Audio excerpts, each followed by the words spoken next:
Hello, folks. Grand State Squatch here with Bullets, Bikes, Brims, and Briars.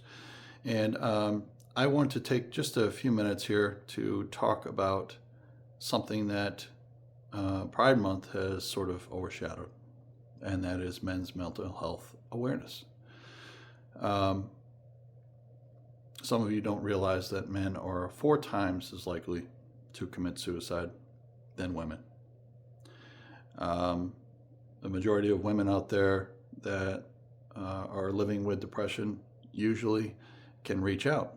But because of society's sort of view and expectations of men, the majority of men will not reach out.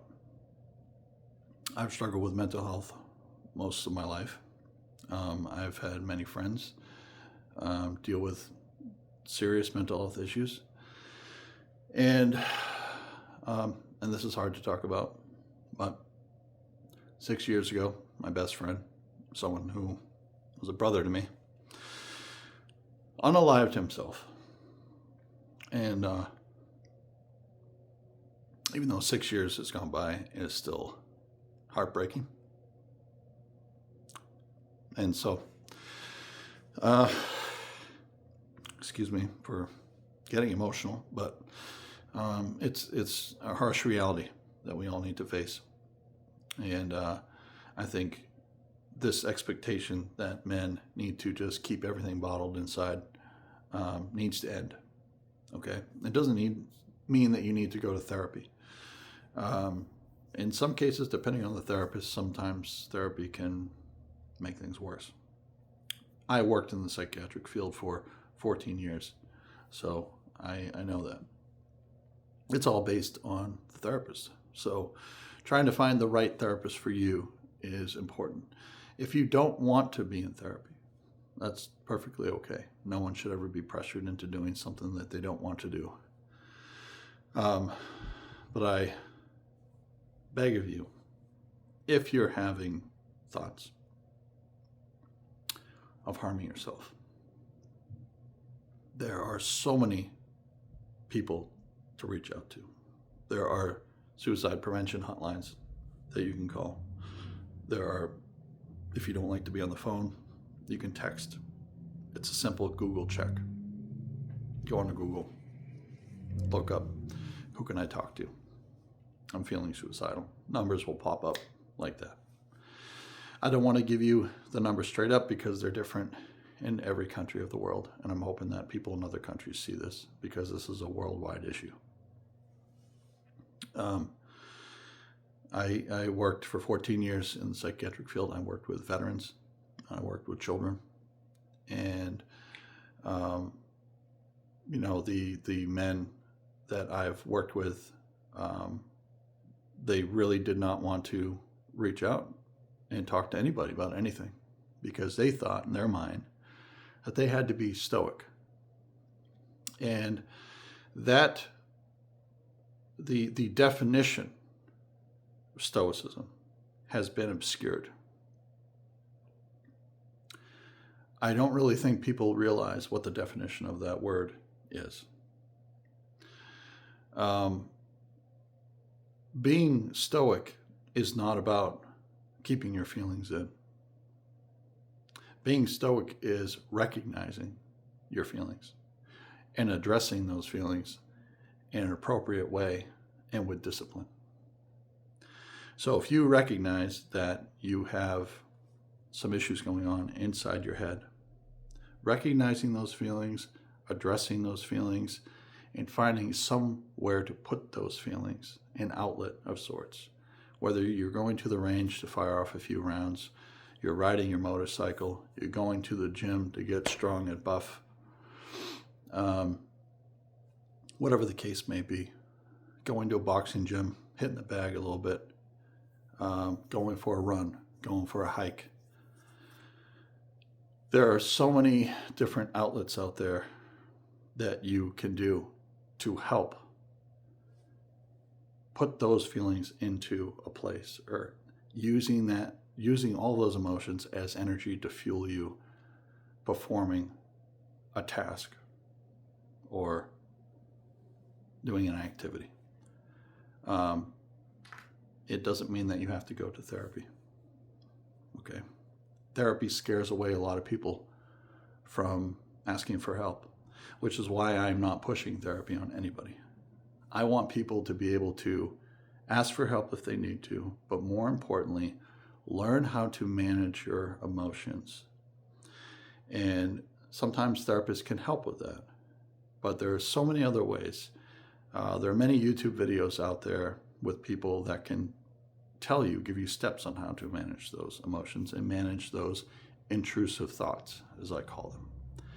Intrusive thoughts are those thoughts that go in your head to tell you that you're not good enough, right? And that nobody likes you, or that you're ugly, or that you're a loser, or whatever. Those intrusive thoughts are the thoughts that put you down constantly. And those thoughts can be managed. Now, I'm not one to push medication on anybody or push therapy on anybody.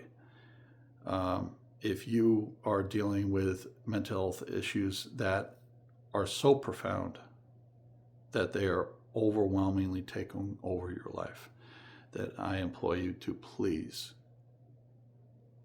I implore you, seek help. You may need professional help. You may need medication. That being said, for the everyday person going through massive stress, struggles, maybe you got into a fight with one of your children and they won't talk to you. Maybe you got into a fight with your dad or an uncle or a grandfather, or maybe your wife has left you, or your girlfriend has given you a hard time, or maybe your boss is just up your rear end and making your life miserable. All of these are regular stresses of life, and people deal with them in different ways. And I would just ask that you not give up. Be like Mike Tyson. Be like those guys that can get knocked down and they get up swinging. Right? That's what Stoicism is. Stoicism is not keeping everything inside. Stoicism is having the strength to pick yourself up after you've been knocked down or after you fail. You keep going. Stoicism is recognizing the stuff inside of you that is broken and trying to fix it. Stoicism is recognizing the feelings and your mind that are having a negative effect on your life and trying to do something about it. Stoicism is having the discipline to manage your emotions and manage yourself in an appropriate way that is not self-destructive. Keeping your feelings bottled in is self-destructive. So, if you don't know what Stoicism is, look up the actual definition of it. Stoicism is what makes a real man, but do not get the definition twisted.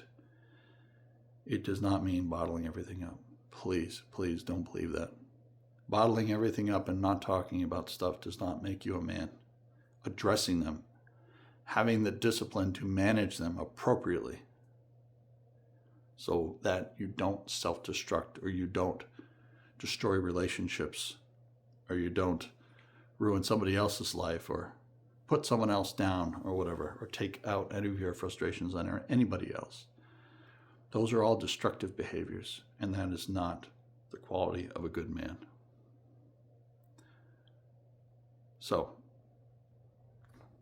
for the sake of mental health awareness, I give my heart to all of you struggling. And there is help out there.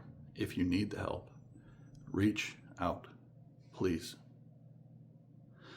If any of you are struggling and you need to talk, I'm here. I'm a good listener. As I told you, I've worked with veterans. I've worked with children. I've worked with victims of trauma, people suffering from PTSD. I am not a licensed therapist, but I can be a friend to listen. You can comment below. I can give you my email address, and you can contact me directly if it's an issue. But mental health awareness should not be overshadowed by someone's sexual preference. I'm sorry, but it shouldn't. Mental health awareness is very important for all walks of life. But in the month of June, because it's Father's Day coming up, it is men's mental health awareness, because men are the ones that suffer with this issue far more than women. And we need to acknowledge that. This is not a competition. Nobody's winning awards for the gender with the most mental health issues. It's just a fact and a reality that we all need to face. And it is a problem that needs solutions. On that note, I bid you all well. I hope you have a wonderful day. I hope the sun is shining wherever you're at right now. And I hope you can take the time to spread the word. If you have your own YouTube channel, spread the word. Take a moment. Talk about this issue. We need to spread awareness throughout the world for everybody to hear. And we need to make it so men reach out and get the help that they need if they're struggling. All right, folks. Thank you for watching. I appreciate your time. Till next time, take care of yourself. Over and out.